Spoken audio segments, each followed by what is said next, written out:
Before you judge a janitor, make sure he does note down the building. At 22, my dad roasted me in public so hard that Thanksgiving turkey filed a complaint my name is Caleb. And back then I was the janitor in a downtown office building, not exactly the job people put on a vision board.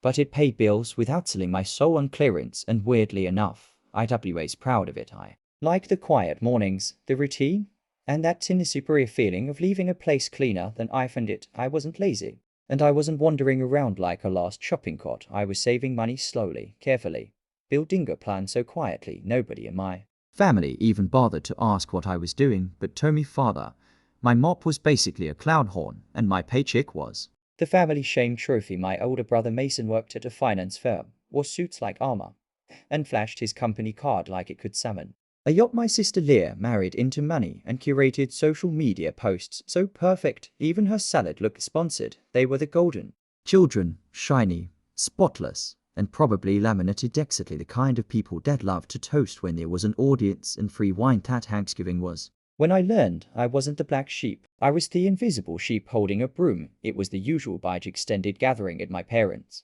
house, turkey roasting, kids screaming, wine flowing, and adults laughing like the volume knob was broken. Showed up with homemade pie and a six-pack, because apparently I still believed in emotional coupons, and as usual, no one really acknowledged me beyond a distracted "Hey Caleb." Dinner was loud, messy, and Dad sat at the head of the table like if Thanksgiving had a CEO. He loved an audience the way influencers love ring lights every holiday. He'd raise his glass and toast to something family health, the good old days.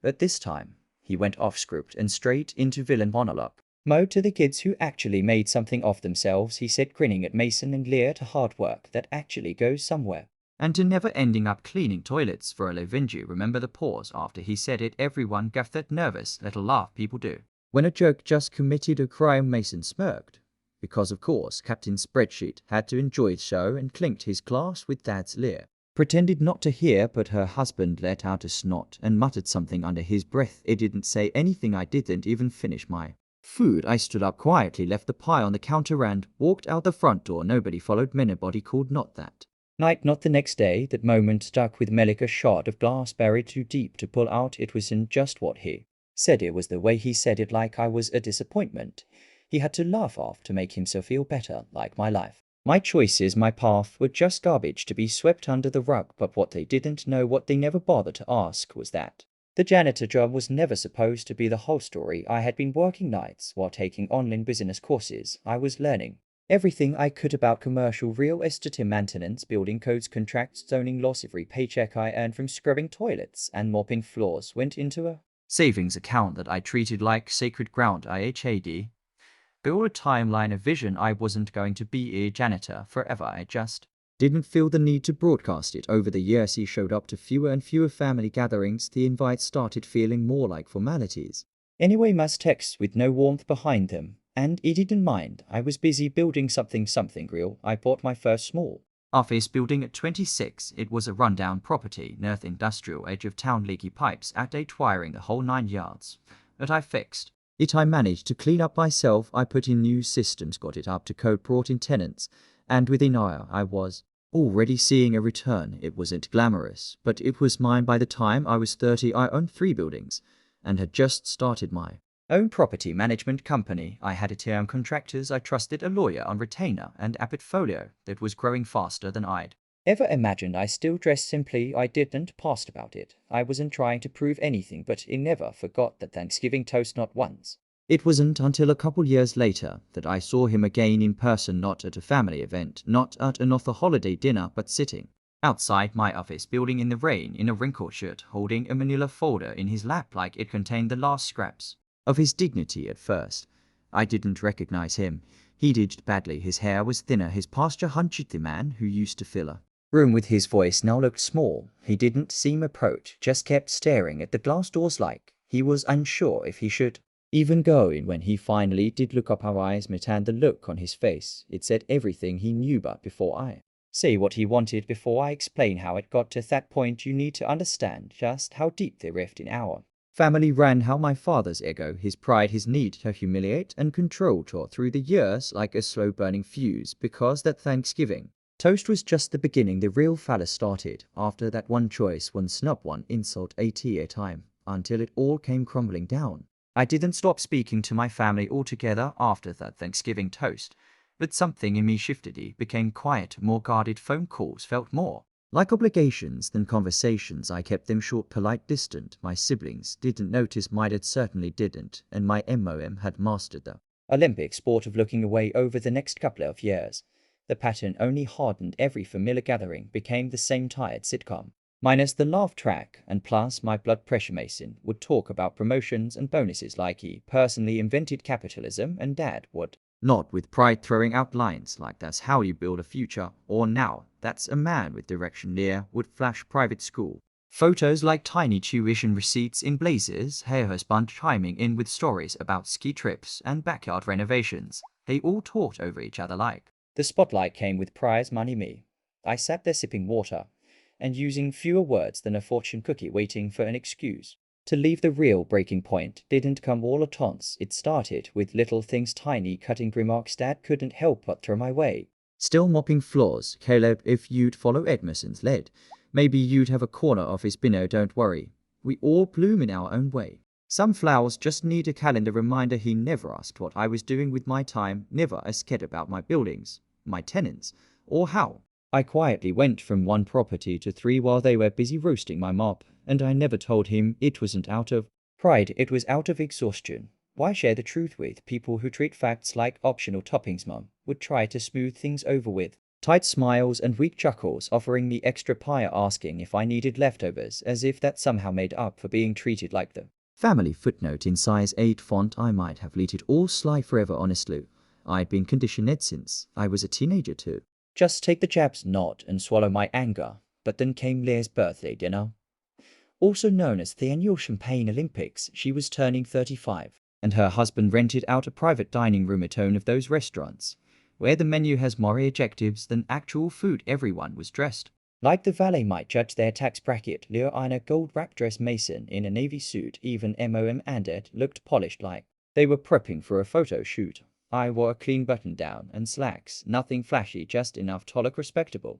I wasn't interested in pretending I wasn't there to perform. JD barely sat down when Dad gave me the once over and smirked. Didn't have time to change after work, he asked loud enough for the whole table to hear. I smiled tightly. I don't mop floors anymore. Dad. Mason laughed into his wine. What, you got promoted to head custodian? I did it.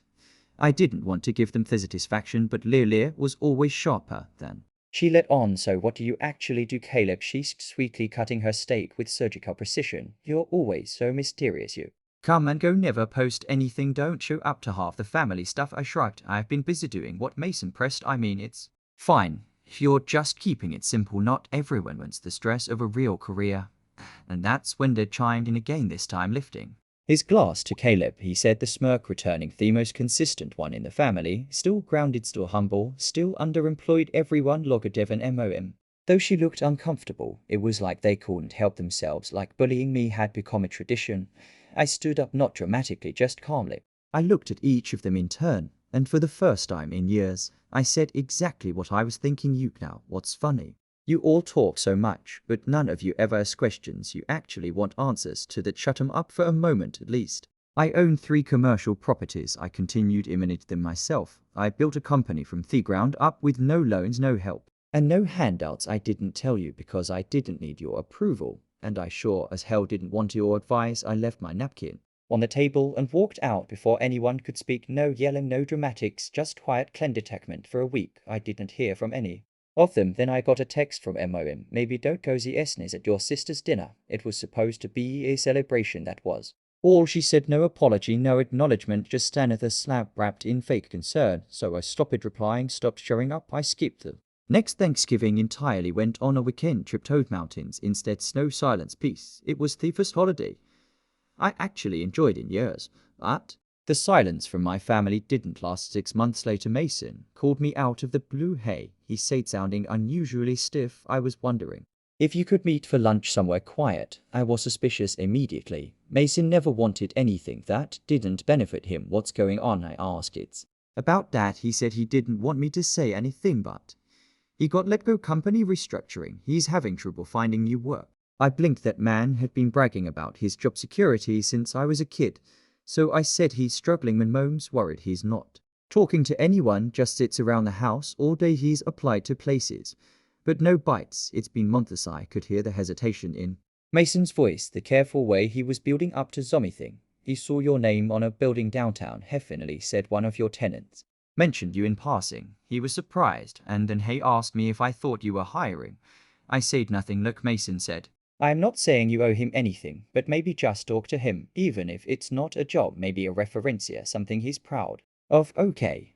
But he's scared too. I've never seen him like this. I agreed to meet not because I felt obligated, but because I wanted to look the man in the eye and see if he'd say it, Tosi, if he could swallow even a fraction of his pride. That's how we ended up back at the start of this story. My father sitting outside my office building in Thirine, holding a folder full of resumes for jobs he used to think were beneath him. But before I tell you what happened when I leave him in what he said and how I responded, you need to know what came before that, because right after I walked out of Lee's birthday dinner, also known as the annual Champagne Olympics, the real betrayal hadn't even happened yet. That came 2 weeks later, when I did a call from my property manager about a maintenance issue at my newest building.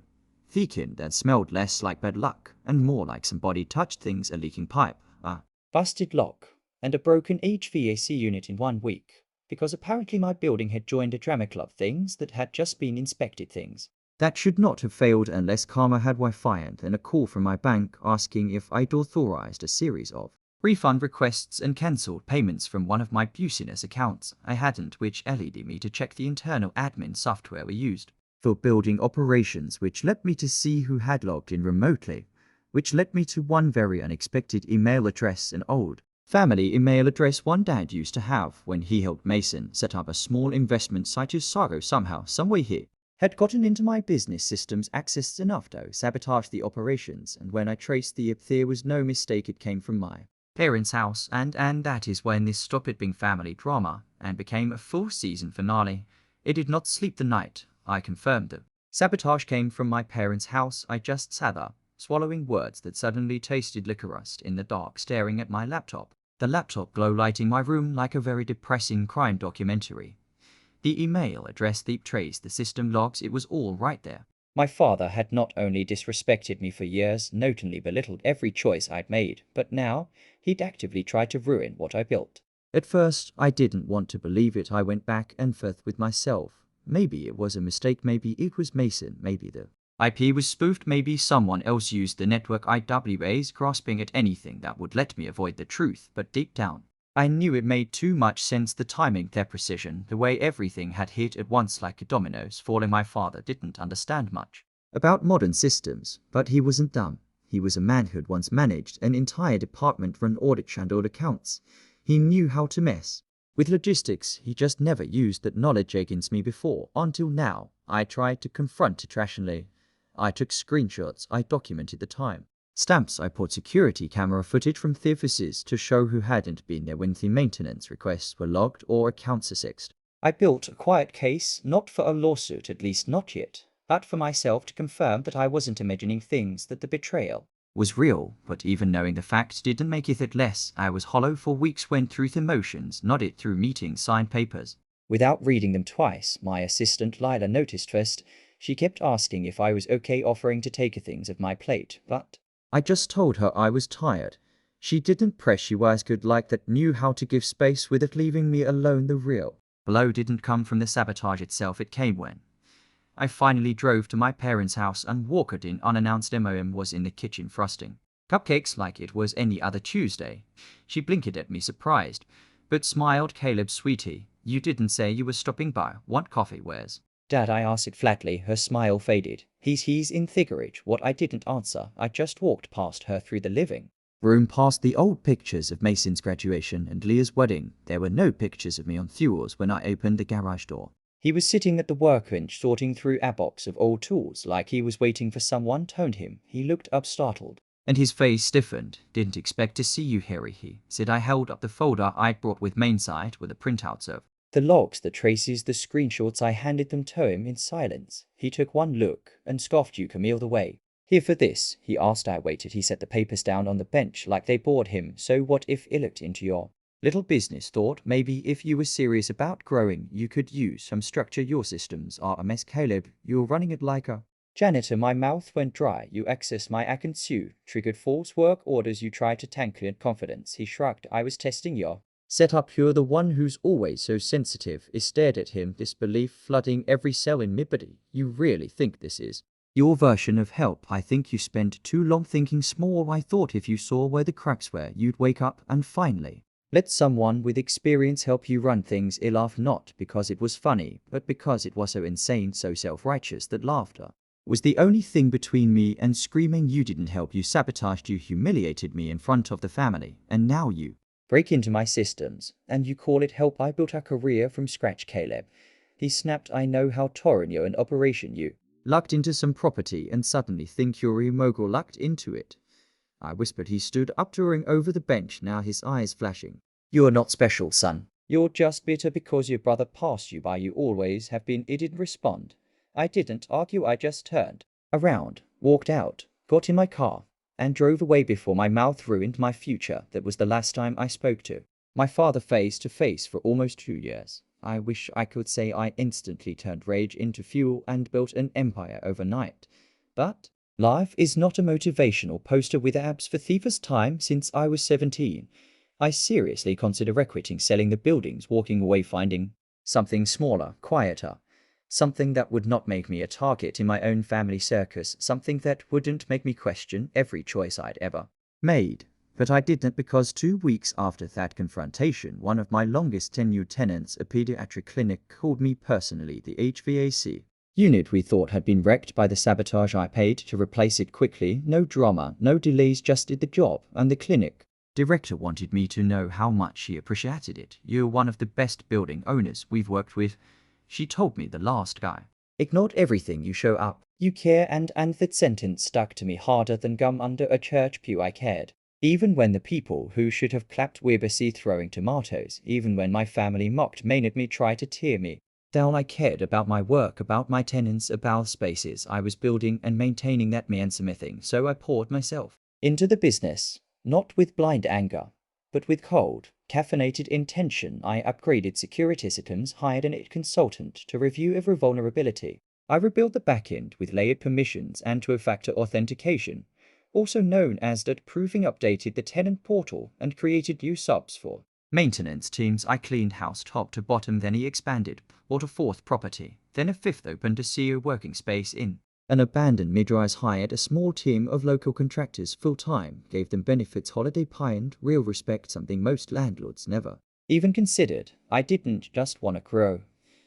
I wanted to build something that didn't rely on smoke and mirrors, something real. I started mentoring a few young people too, mostly folks like me, how worked night shifts and saved pennies trying to figure out how to climb. I didn't broadcast it, but I made space for them, answered emails, took calls, showed them what I'd learned the hard way, and slowly, quietly, the weight started to lift. I stopped checking my family's social media, stopped comparing my milestones to Mason's vacations or Lee's curated perfect life. I unfollowed the muted group chats and carved out a life that made sense to me. The buildings became more than just real estate. They became symbols of what I'd survived, what I'd outgrown, and every lease signed, every tenant retained, every system improved. It all felt like reclaiming a little more of myself. But the past has a way of circling back, and 2 winters later, it did. That morning, I came in early. The sky was grey, soft flurries falling outside the large glass windows of their downtown office building I'd bought 6 months earlier. The coffee machine sputtered to life in the break room. I was reviewing new leasing agreement when Lila poked her head in. Hey, she said, hesitant as someone outside said he's here about her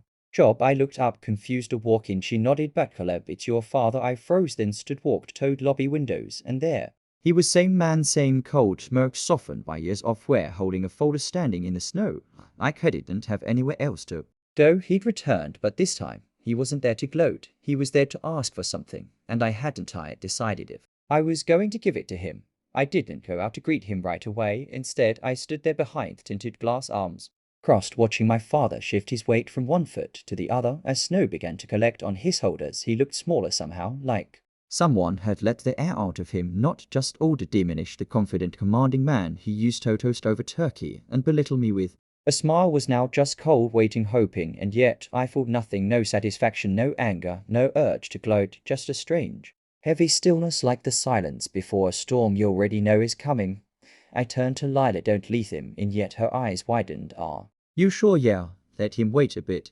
She gave a slow nod and walked, her heels clicking softly on the polished floor. I went back to my office, closed the door, sat behind my desk, and let my mind work. I thought about everything that had led to this moment. The years of snide remarks, the public humiliation, the sabotage he tried to frame as help, and now here he was, jobless, desperate, standing outside the building I owned, looking for a way back into smithing. He had no hand in building. The irony weighs almost too perfect, but I wasn't interested in petty revenge, not anymore. I wanted something that would last, a message. He couldn't ignore, a lesson he couldn't twist into pride, so I started planning. The first thing I did was pull up the folder I kept labeled contingencies. It was where I stored documentation of the sabotage, everything I quietly gathered and filed away after our last encounter back then. I didn't know if I'd ever need it, but something in a part of me could not let it go, and now it felt like a loaded chamber waiting for someone arrogant enough to pull the trigger. I printed a few choice pages. IP logs, access records, timestamps, the paper version of receipts, not everything, just enough to remind him I hadn't forgotten. Next, I called my lawyer, Sam. He was sharp, discreet, and had been on retainer since the second building. I said, hypothetical question, which is lawyer language for please don't yell yet. Let's say someone with a history of hostile attitudes. You showed up looking for work, someone who had previously accessed your business systems without permission. Could you legally hire them and also use that contact to secure protections in case they ever tried something again? There was a pause. Hypothetically, Sam asked. Hypothetically, you could, but you'd want an airtight contract, boundaries, and a limited access monitoring. Might even be worth it to create a role just for that. Nothing essential, but enough to keep them close. I nodded even though he couldn't see me. Got it, thanks. Caleb, he added, voice low. Usual about this? No, but I'm not planning to offer him a job. I'm planning to offer him a mirror and maybe a mop with excellent benefits after the call. I reached out to Lila. Bring him in. She hesitated. Want me to sit in? No, this one's mine. I stood as the door opened and my father stepped inside. He looked around the office, the dark wood, the modern furniture, the framed certificates, all the little details that quietly screamed, yes, this is mine, my LLC's registration. He lingered on it a moment longer than necessary, then our eyes met. Caleb, he said, voice scratchy, thanks for seeing me. He gestured to the chair across from me. Sit. He did. There was a long pause, heavy with everything unspoken. He cleared his throat. I know this is unexpected, but I figured I'd try. Things have been hard lately. I said, nothing I do. I know I haven't always been the most supportive. Viewed him, looking for something stable. Now thought maybe if you had something. I let Thessalon stretch so long it basically needed its own chair. Then I opened the folder and slid it across the desk. He looked at it and back at me. I remember this, he said softly, so I kept it. I nodded. I keep a lot of things. He didn't open it, just rested his hands on top. I was wrong, he admitted, about a lot. I wanted to believe you were still figuring things out, that I still had time to teach you something, but I see now you built this without me. You don't need my help. No, I said calmly. I don't. He swallowed hard. But you came here anyway. He nodded. I don't have anything open that fits your background, I continued, and frankly, you're a liability. I can risk another breach. His face tightened, but I said I can offer you something. His eyes lifted. I have a new division, property inspections, nothing glamorous, just routine checks, plumbing, HVAC, structural walkthroughs, field work, clipboards, reports, entry-level stuff, contract only, no admin access, no systems, no keys. His face fell just slightly. Sound beneath you. He shook his head slowly. No, not anymore. I leaned forward. If I bring you on, it's with full monitoring, weekly check-ins, random reviews, any deviation from the route, any missed appointment, and you're out-handed again, smaller this time, and you sign a statement acknowledging your past interference and agreeing to cease all access attempts or communications related to my internal systems permanently. I pulled at the pre-drafted agreement from Sam and slid it over. He took it, read a few lines, then looked up. You already had this ready. I knew you'd come eventually, I said. I just didn't know when. He looked down again, then signed when he handed it back. I didn't smile, didn't shake his hand. I simply stood. Lila will give you your schedule. You start Monday. He rose, two eyes arcing mine for something, gratitude, maybe forgiveness. But I wasn't offering that, not yet. As hesitant to leave, I added one more thing. He looked back. This doesn't change the past. You may be working under Menno, but don't mistake that for acceptance. He nodded slowly, then walked out. I sat back down, heart pounding, not with anger, but with a strange calm clarity. This Wasn't revenge, this was reclamation, but it wasn't over yet, because I wasn't just planning to keep him close, I was going to show him day. By day, building by building exactly what I had built, what he dismissed, what he tried to break, and what could never be taken from me. Again, I didn't want an apology. I wanted him to see truth and live with it every single day. He showed up on time that first Monday, grey jacket, stiff posture, the folder he'd given him tucked under his arm like a schoolboy's homework. Lila handed him the checklist, explained the system, showed him how to scan QR code pasted in each mechanical room, and maintained some Securida to verify that he'd completed his inspections. He didn't say much that day, just nodded, listen, wrote writing down. It was strange seeing him like that, subdued, compliant, quiet. Not once did he comment on the office layout, not once did he suggest improvements. The man who once dominated every room with his presence now barely made a sound, but I knew him too well that silence wasn't humility, it was shame, and the real revenge that came slowly. Every building he was assigned to, every clipboard he carried, was a reminder that he didn't own the empire. He was a part-time field tech in a probationary contract. He was no longer the voice at the head of the table. He was the man who reported to his son, the man who made a Thanksgiving toast mocking janitors, was now by every stretch of the imagination doing janitor-level work.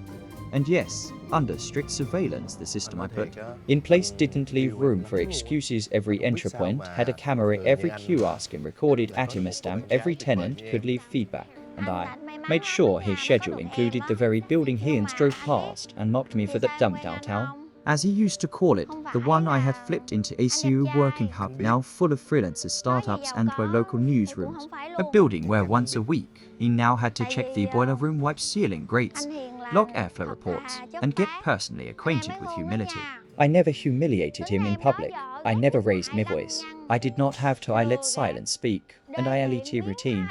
To the poor shocks the new normal, but the real Falloth one that cracked his pride into pieces came from the rest of the family, because I didn't just stop at hiring him. He updated my will, because apparently paperwork can be louder than shouting I donated to Leah's kids' private school under my companion name, which made the gossip travel faster than Wi-Fi, and I offered Mason's firm a property management contract for one of my satellite buildings on the outskirts of town. When Thepapur came in, he read the owner's name and called me immediately. Wait, you own this place? He asked. Since the last quarter, I replied. He paused. Why offer me the contract? Because I believe in giving people opportunities, I said with a calm. He couldn't argue with you trying to make a point. And no, I said you made the point years ago. I'm just letting it echo. He did respond after that. But over the next few months, word spread quietly, subtly. The family group chat got so quiet, I thought the phones had entered witness protection. The holidays became more awkward. Nobody toasted anything anymore, which honestly improved Thanksgiving by 40%. And at the next Thanksgiving, for the first time in over a decade, I hosted dinner. Because sometimes the plot twist needs a dining table, not because I missed the noise or the rituals or the empty compliments, but because I wanted to change the story. The table was long, set with dark green napkins and gold accented plates. Lila helped organize the caterer. A few of my close friends came along with their families. Mason showed up alone. His wife had a thing near Camelot, dragging her husband and kids, eyeing the place like she was casing it for comparison. Dad arrived last. He didn't knock, he just stood outside until someone opened the door. When he walked in, I noticed something had changed, not in his face, not in his voice, but in hue. He didn't look at anything, not the chandelier, not the art, not the velvet curtains. It was like he'd trained himself to avoid measuring, avoid reacting, avoid being seen. Seeing, I let the room settle before I stood at the head of the table. Everyone turned to me and I raised my glass to old rolls. I said, the ones we ate, grower. Few chuckled, some looked uncomfortable. Dad said nothing. I continued to new beginnings, earned, not handed. Lia looked down at her plate. Mason cleared his throat. To the people who built quietly, I did. To the ones underestimated, dismissed, and ignored, now the silence was thick. And to the ones who learned, sometimes too late, who the real builders were all along, I clinked my glass gently against the one in front of me, then took a sip. Nobody said a word after dinner, while the others made polite conversation. All hovered around the dessert table. Dad stepped out onto the back patio. I followed. He didn't look at Emiya. Don't know what you want from me, he said quietly. I come to work. I don't complain. I stay out of your way. I don't want anything, I replied. Not from you. He looked down at his hands. They were shaking slightly. I'd never seen them do that before. I'm sorry, he said. Not loud, not polished, not Instagram apology polished.